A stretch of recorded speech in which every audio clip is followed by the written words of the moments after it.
Amit Goswami nasceu na Índia e obteve seu doutorado em Física Nuclear Teórica na Universidade de Calcutá em 1964. Professor de Física da Universidade de Oregon, nos Estados Unidos, durante 32 anos, Amit Goswami é autor de vários livros e estudos técnicos, onde expõe suas teorias nos campos da física e da espiritualidade. Tornou-se mais conhecido a partir de 2004, ao participar e expor suas ideias no filme Quem Somos Nós, distribuído também no Brasil. Considerado um dos mais originais pensadores contemporâneos nessa área, Amit Goswami também já causou polêmica nos meios acadêmicos e até foi alvo de críticas por suas ideias de estabelecer uma ponte entre a ciência e a espiritualidade. Goswami é apontado como um caso pouco comum de cientista transformado por seu próprio trabalho. Na metade da carreira, questionou a visão materialista da ciência, mudou seu foco de pesquisa e passou a produzir estudos unindo o conhecimento de tradições místicas com a exploração científica.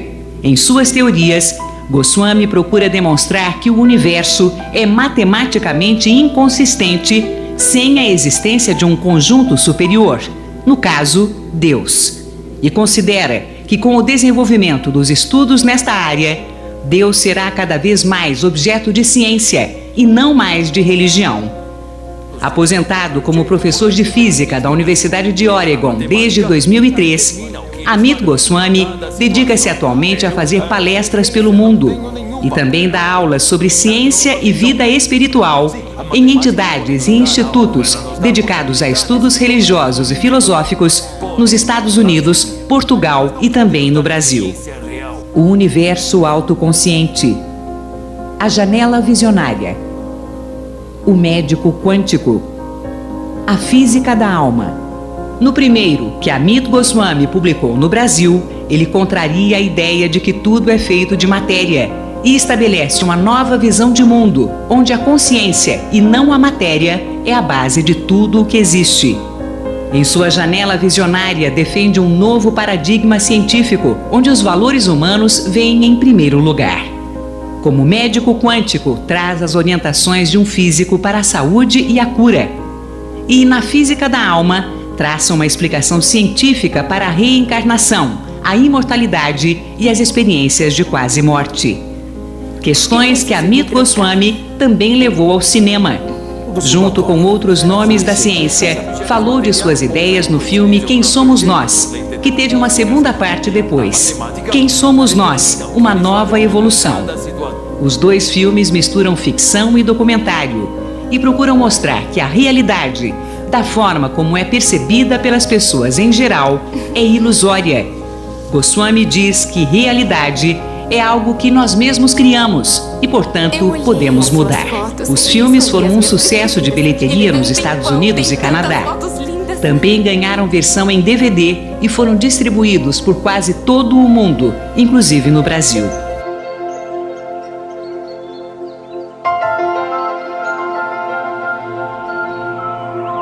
Free will is compromise, no question, because this ego I mostly what it intends, what it wills, will always be according to what it knows.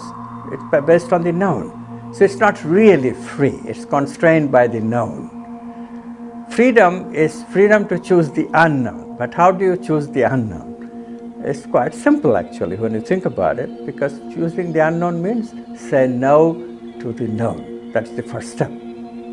But then begins the arduous journey, which we call the creative journey. It's a process. It consists of asking a question, it consists of preparation, it consists of just sitting on the preparation so that the quantum possibilities can grow. And more possibilities you have to choose from, the more is your chance of finding the unknown answer to the question. And so eventually you have a quantum leap to the unknown. It's always a quantum leap because you are identified with this very local, very individual consciousness. So you have to take a quantum leap to that which is not local, which is non-local. You have to take a quantum leap from the old to the new. So it's a discontinuous transition. When electrons jump from one orbit of the atom to another, it does not go through the intermediate space. This is what we call quantum leap. So you have to similarly take a quantum leap without going through the intermediate places, intermediate stations of your thinking. You're thinking this now about yourself right now in terms of the known. All of a sudden you are in a place where it's complete surprise. You didn't know that you were this. It's the aha experience. It's a quantum leap. And that reveals to you your true self.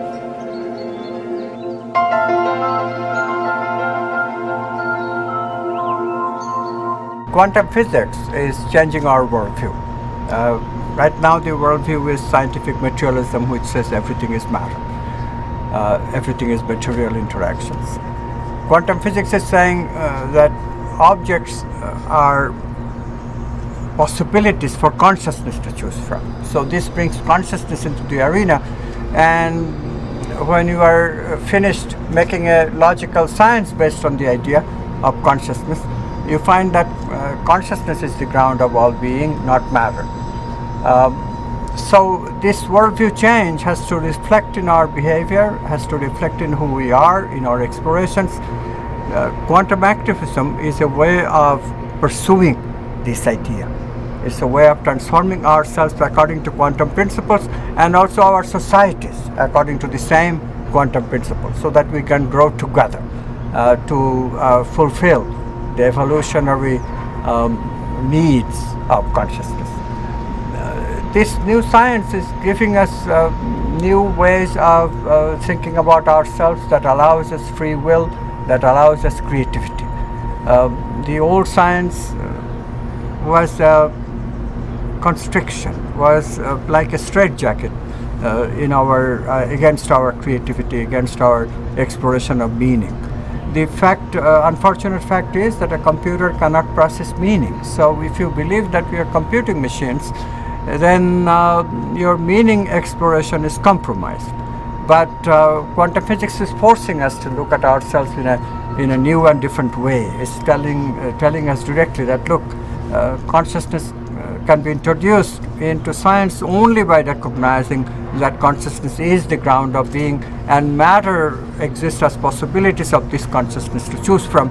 But if matter is possibilities of consciousness, then so can the mind be possibilities of consciousness. So in this way, the idea of consciousness as the ground of being integrates both matter and mind. So not only we can include our material aspects of everything into the equation of life, but we can also include the mental, the vital, the supramental, all these things that we experience internally as feeling, thinking, and intuiting. Those things also can be included. This is a tremendous achievement, but it requires activism. Why? Because the scientific materialistic thinking is very entrenched right now. All our social institutions, economics, politics, education, health, religion, everything is based on this polarization of ideas of materialism versus spiritualism. Is spirit important? This polarization is making us static, rigid. We cannot move. In order to move, we have to become activists. So quantum activism is my answer to all this, and I think it will be your answer too, when you realize that this is one way we can bring not only right thinking, namely the right worldview in our midst that includes consciousness, but also right living and the capacity to earn the right livelihood.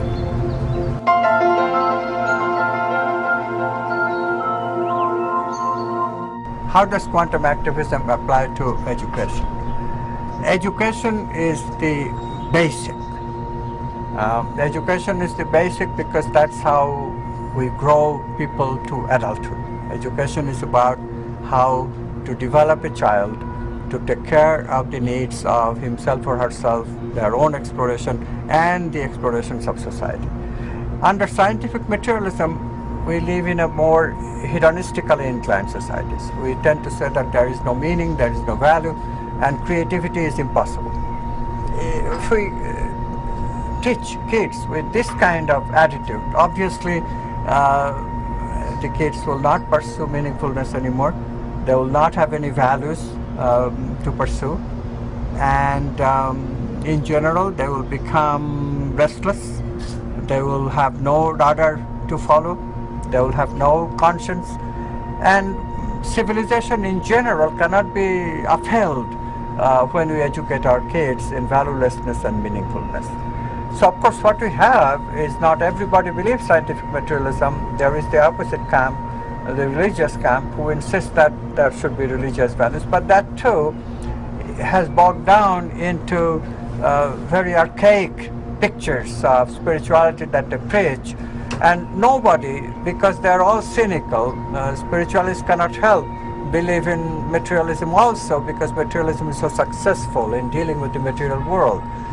And likewise, materialists know that their view of the world is very one-sided, and they feel spirituality, they intuit meaning, and so everything is cynical. Nobody understands why meaning and value and happiness, these things continue to be important to us, except nobody knows how to include them in their worldview, in their life, in their practices, in their social systems. This is where quantum activism has to come in. Quantum activism has to establish clarity. Education is now entirely confused.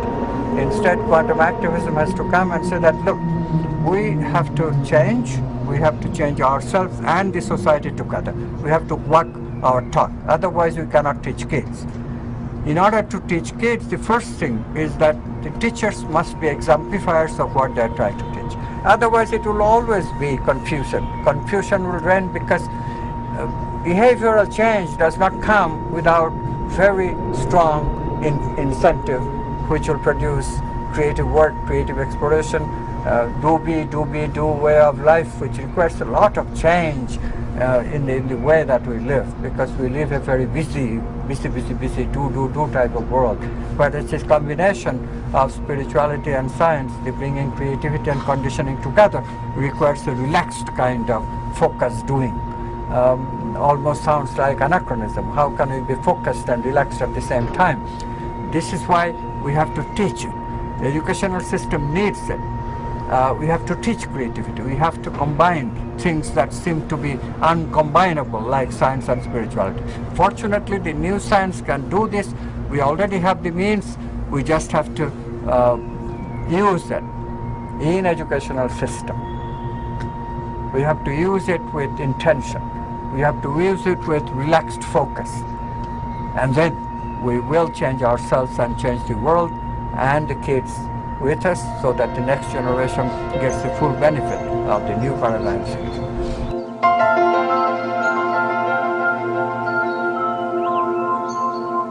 How does quantum activism apply to media and politics? Well, let's take the case of politics first. Politics, democracy, was founded from principle of egalitarianism. Why should power be centered in a few people like kings and dukes and the elite? Power should be shared by everyone. People have free will, and therefore they have freedom to explore their life as they see fit. If power is concentrated, then obviously many other people will have to be slaves to the free will of others. So democracy was born to give power back to as many people as possible, so that people can pursue the meaning of their own life, their own pursuit of happiness in life. Good idea, but in the application of it, many problems have arisen, and particularly in recent times, the problem of polarization.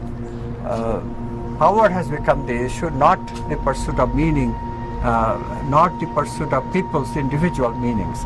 And because power has become the issue, the power is now frozen in one group or another. Both exclude people. One is dogmatic in the favor of primacy of matter, the other one is dogmatic in favor of primacy of spirit. And the two sides cannot talk.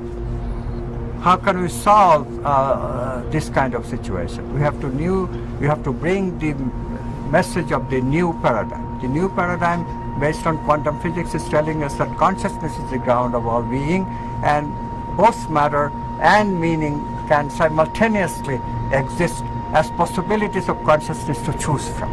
When you accept this paradigm, then meaning comes back into politics, And once again, meaning will be served more than who has the power, because power can be used not to dominate others, but powers must be used only to pursue meaning in the life of ordinary people.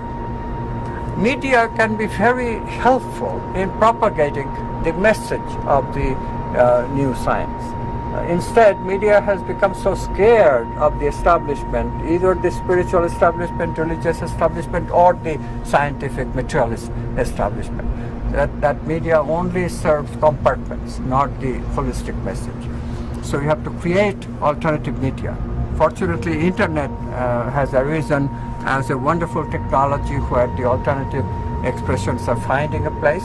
Not only that, there is already alternative media. Today, the filming that we are doing is with the help of such alternative film producers, and this has to happen. This will bring us out of the grip that the mainstream media has on not only people's aspirations and meaningful explorations, but also on this polarization of politics itself. Because what the media does is that media always plays both sides, always plays this side and that side, so there is no absolutes in the media anymore. There is no truth anymore. Everything can be true and everything can be played with fact-free science and fact-free everything. So we get Fox News, which distorts news, anything goes. The issue of global climate change, for example, it may exist, it may not exist, and media in general has become very equivocal about anything. This could be or that could be. Everything that is presented, the opposite is also presented as fact or as truth. This got to change. The new science gives us absolute values once again. And so if we use new science as the guide, then we can change this attitude, wishy-washy attitude of media, so that media has something to direct, something to guide, instead of just following this side or that side and becoming meaningless exploration of things that nobody knows what they mean.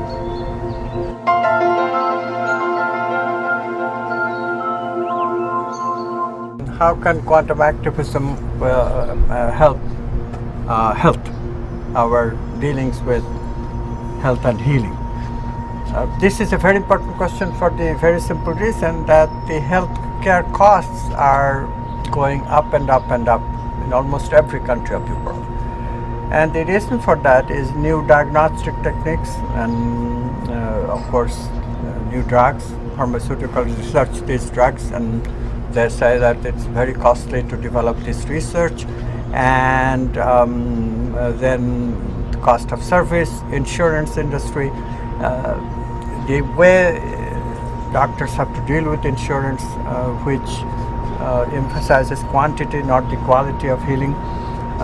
So these are the usual reasons that are given. But there is a more succinct reason that cannot even be addressed within the philosophy of scientific materialism, which is the problem. And this is, of course, why we have to do quantum activism, because the worldview has to change. What the problem is with scientific materialism, it just takes care of the material aspect of everything. Now, health and healing does have a very pressing material aspect. We do have a physical body, and it is at the physical body level that we become aware of symptoms. But there is another way of looking at something, that even before we become aware of the symptoms, because we have other internal bodies, like the vital body, the mental, supramental, and the whole body that we call consciousness. Maybe the reason that the physical body is not behaving properly or we have pain is because these other bodies have developed some problems too, because we are not paying attention to them. This is the idea that variously has led to vital body medicinal practices and mind-body medicine practices, which of course materialist scientists, allopathic doctors, they fight tooth and nail because they don't believe in anything subtle. They don't give these things credibility. So this has caused a huge problem in society that can only be solved by activism. We have to insist that, look, this vital body, mental body, supramental body, and their role in health and healing are extremely important. The fact is that alternative energy practitioners, alternative healing practitioners in the by the name of Ayurveda, which is the traditional Indian medicine, then TCM, traditional Chinese medicine, acupuncture is part of it, mind-body medicine, which has been developed in the West recently, homeopathy. These are very accepted ways of healing. They are very effective when they are used properly in the proper context and the proper intention. It is just undeniable that alternative medicine can complement the healing that goes on with allopathic medicine. So the new science is giving us an integrative way of including both allopathic and alternative or complementary medicine. And this is to recognize that allopathy certainly has a role to play when the disease is physical. It even has a role to play when the disease might be occurring in the subtle bodies like vital, mental, or even supramental, or even the whole body of consciousness. In the sense that if there is an emergency where the body is sick because of this disease has percolated into the physical body itself, then of course you have to deal with that first, because if the physical body dies, then there is no other body to take care of, in that sense. But otherwise, we should always attempt to heal the disease at the source. If it is the mental body disease that is eventually causing the physical body disease, then we have to treat the mental body. Or if it's at the vital level, then you have to treat the vital body. This is the idea of integrative medicine. It is a fact that 75% to 80% of our ailments are actually chronic diseases. And it is a fact that in chronic disease, the role of the physical is actually secondary. What is happening is that the physical has gone all right, no doubt from wear and tear, but there is no physical body correction that we can give. There is no physical body cure for organs that have become older and therefore cannot perform their functions, except for organ replacement, which of course is a very difficult process. It's going to stay a difficult process because finding organ donors and rejection problem of the organ, these are very difficult problems to solve. Therefore, we come back to this alternative medicine because the vital body can be adjusted creatively to fit even the deformed, even the old physical organs. To deal with chronic disease, the role of the vital body healing is much more important because the physical body just cannot be healed very easily except for organ replacement.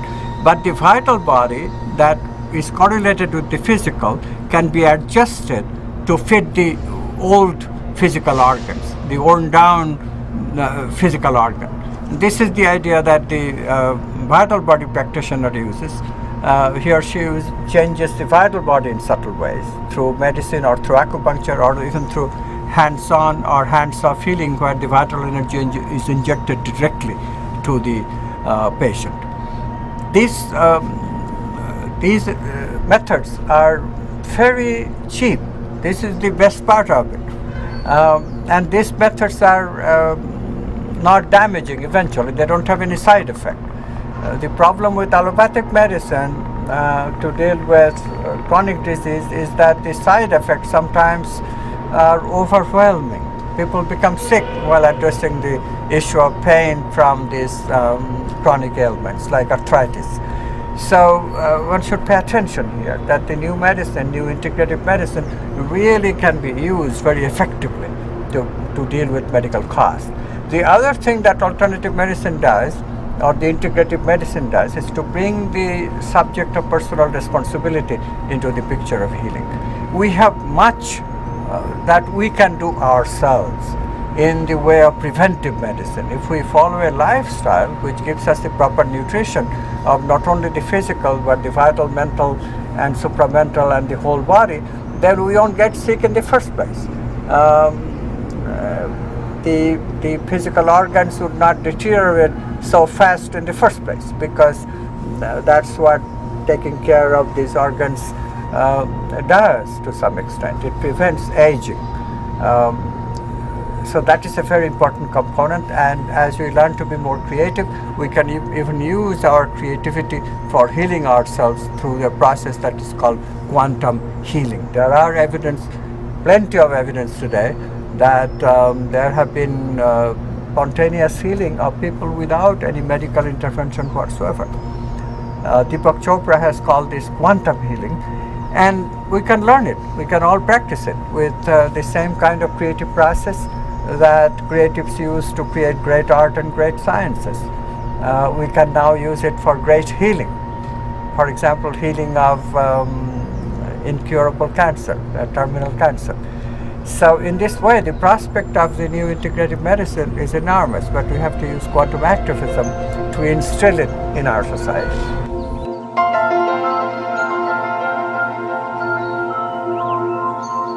Well, can quantum activism help, for example, the economy to overcome the current problems of economic doldrum, the problems we are having right now, big recession all over the world?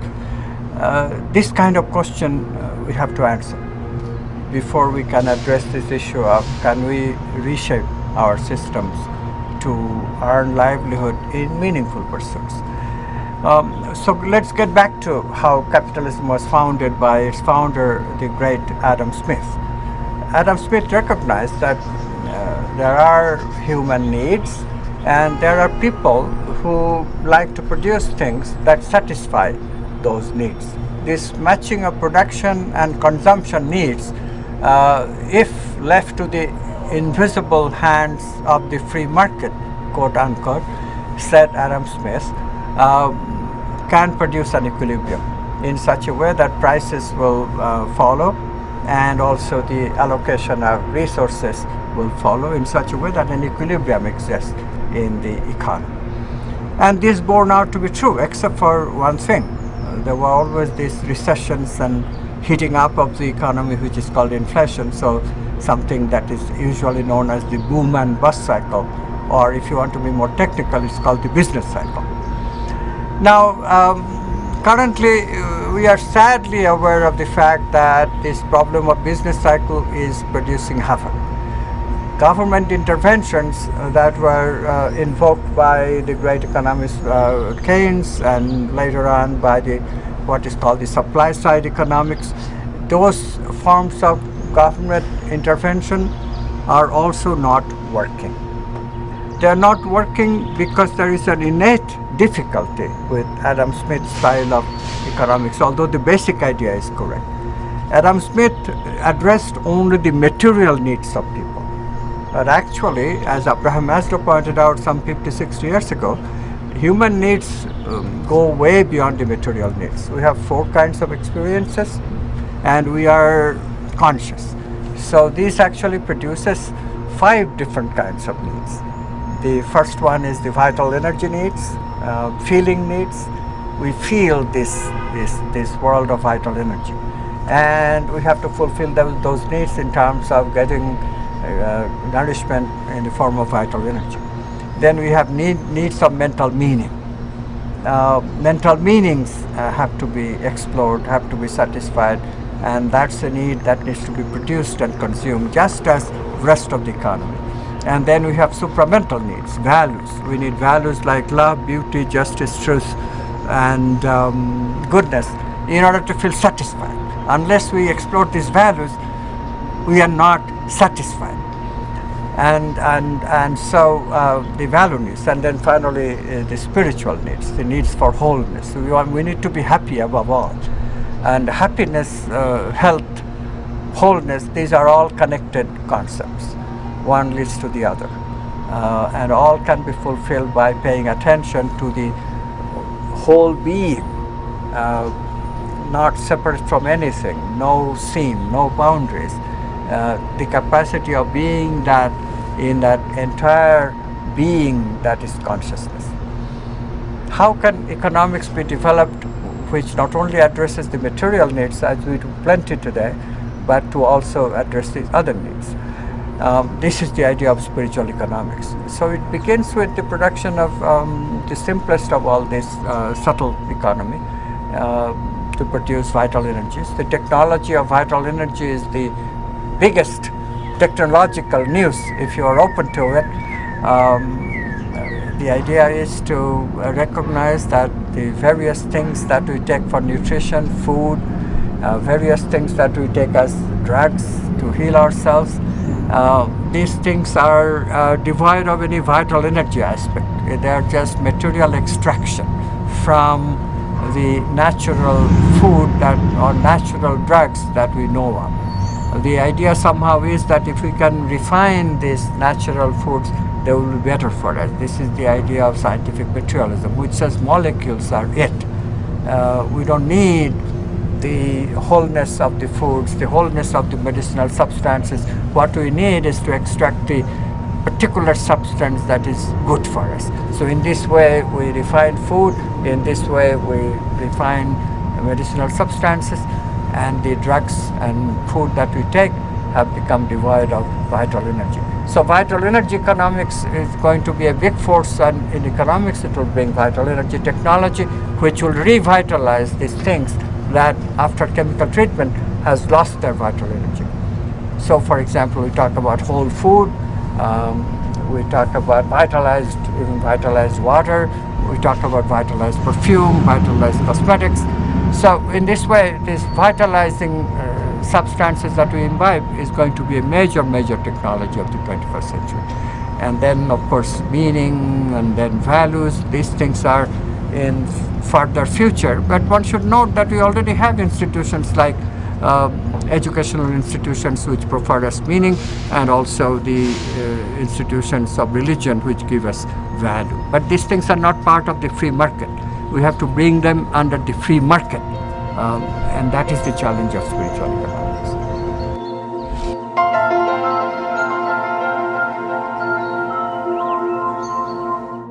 What should quantum activism do in connection with religion and spirituality?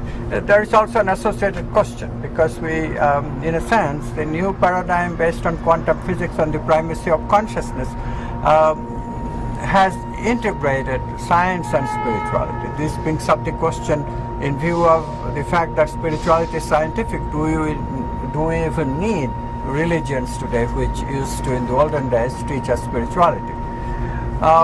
Both questions can be addressed simultaneously. The separation of church and state that democracy indeed accepts is the idea of secularism. We should keep church and state separate. It was very important in 18th and 19th century, where indeed one faction of religion could monopolize spiritual practices and spiritual explorations of all people. And of course the idea is that people are different. We need a multiplicity of practices for satisfying the spiritual needs of all people. So we created this idea of secularism. But eventually secularism itself became a barrier, because we cannot even teach things that are really spiritual and scientific, rather than religion and sectorial. Example is meditation. Example is prayer, which is non-sectarian. So the new science is telling us that we should modify this idea of secularism. We should still keep religion out of the affairs of state, and state should not sponsor any specific religion. That part of secularism is good. But we should introduce spirituality back into our educational systems, back into the systems of state, because that only subscribes to a scientific aspect of our being. We are spiritual being. We have an incentive towards investing into spiritual wholeness, happiness, holiness, and all that stuff. So this idea, a post-secularism, has to take shape. I also must say that look what is actually happening in the political scene because of these misunderstandings of spirituality and religion. What is happening is that scientific materialism has made quite a substantial part of the society into atheists, because they believe in the supremacy of matter and primacy of matter. So naturally, religions have become very defensive, and they have gone back to their fundamentalist roots, and these roots are archaic.